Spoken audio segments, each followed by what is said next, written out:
नमस्कार मित्रांनो. तर लपंडाव या मालिकेच्या 3 एप्रिलच्या एपिसोडमध्ये खूप छान ट्विस्ट बघायला मिळतोय.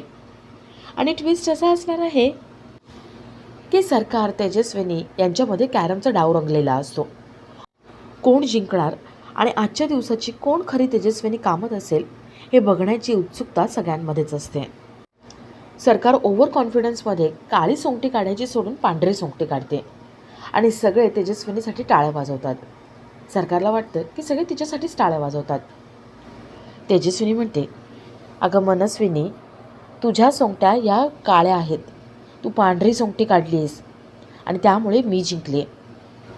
सरकार म्हणते, नाही, हे शक्य नाही आहे. सरकार सोंगटी बघते आणि तिला कळतं की ती हरली आहे आणि तेजस्विनी जिंकली आहे. कान्हा सखीला म्हणतो, सखी मॅडम, चला आता सगळ्यांसमोर अनाऊन्स करा. सखी सगळ्यांसमोर अनाऊन्स करते की दुसऱ्या दिवशीची खरी तेजस्विनी कामत ही सरकारची जुळी बहीण आहे. सरकार जराशी बिथरते. आता सरकार जिंकण्यासाठी नेमके काय काय डावपेच खेळते ते बघण्यासारखे असतील. तर या सगळ्याची सुरुवात कशी होते ते थोडक्यात पाहू. तर मालिकेत आपल्याला असं बघायला मिळतंय की कान्हा सखी शॉवर खाली उभे असतात. सखी कान्हाचा हात काही सोडत नसते. कान्हा म्हणतो, सखी मॅडम, सोडा ना. सखी म्हणते, अजिबात नाही. काय ना, मी सखी आहे आणि एकदा हात धरलेला मी सोडत नसते.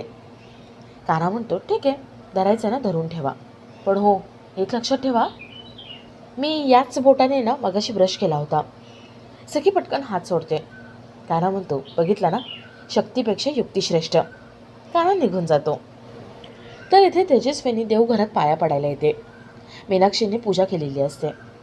तेजस्विनी विचारते, मीनाक्षी, अगं मी आल्यापासून तुझ्याकडशी बोलण्याचा प्रयत्न करते, पण तू बोलत नाही आहेस. बोलायचं नाही आहे का? मीनाक्षी म्हणते, तसं काही नाही आहे. तुम्ही खऱ्या कोण आहात हे अजून माहिती नाही आहे. 4 दिवसात कळेल तेव्हा मी तुमच्याशी बोलेल. तेजस्विनी म्हणते, अजूनही देवाची पूजा वगैरे करतेस का? अजूनही बाळाचा विचार करतेस का? अगं मीनू, तू देवाचं इतकं सगळं करतेस. देव कुणाचं काहीच वाईट करत नाही.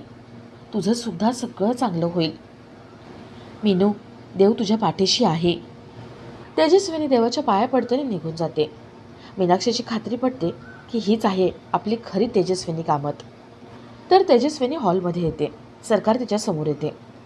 सरकार म्हणते, हाय ताई, आज सखीसमोर कुठली नाटकं करणार तू?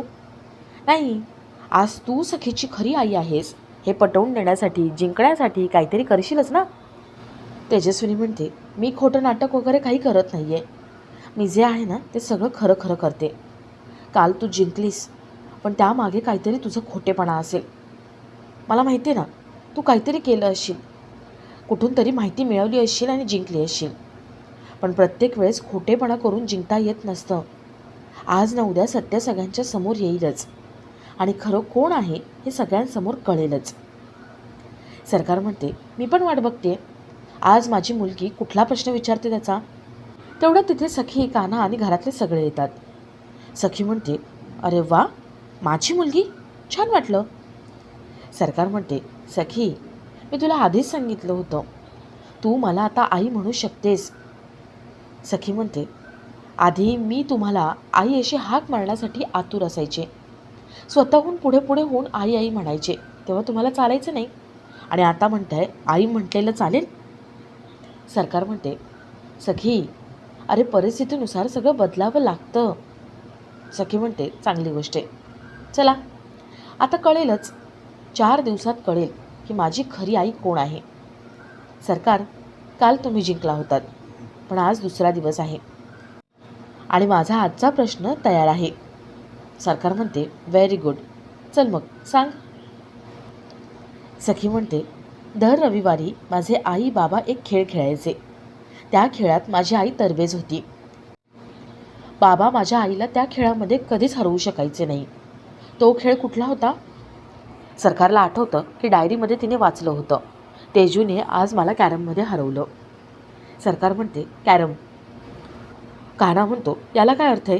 आता यांनाही त्याचं उत्तर सांगायचं असेल तर? अहो, तुम्ही कानात सांगायला हवं होतं ना. सरकार म्हणते, सॉरी, तुझ्या टर्म्स आणि कंडिशन्स आधी सांगायच्या होत्या, पण आता मी जिंकले. तेजस्विनी म्हणते, अगं मनस्विनी, असं का वागतेस तू? मला पण कॅरम मत सांगायचं होतं. आम्ही दर रविवारी कॅरम खेळायचो आणि मी राघवला हरवायचे. सरकार तेजस्विनीवरती खेकसते आणि तिच्या अंगावर धावून जाते. सरकार म्हणते, शटाप, फालतू बडबड करू नकोस. तू आहे ना, लहानपणापासून माझी कॉपी करत आली आहेस. तुझ्यामुळे आम्हाला सगळ्यांना खूप भोगावं लागले. आता बास कर. सखी म्हणते, 1 मिनिट. खरी तेजस्विनी कामत कॅरममध्ये तरबेज होती. आता खरी तेजस्विनी कामत कोण आहे हे हा खेळच ठरवेल. जो या खेळात जिंकेल त्याला आजच्या दिवसासाठी मी आई मानेन. थोड्या वेळाने सरकार तेजस्विनी यांच्यामध्ये खेळ सुरू होतो. दोघी कॅरम खेळत असतात. सरकार मनात म्हणते, नाही, आता घाई गडबड करून चालणार नाही. शांत राहून मला आता हा गेम जिंकावाच लागेल.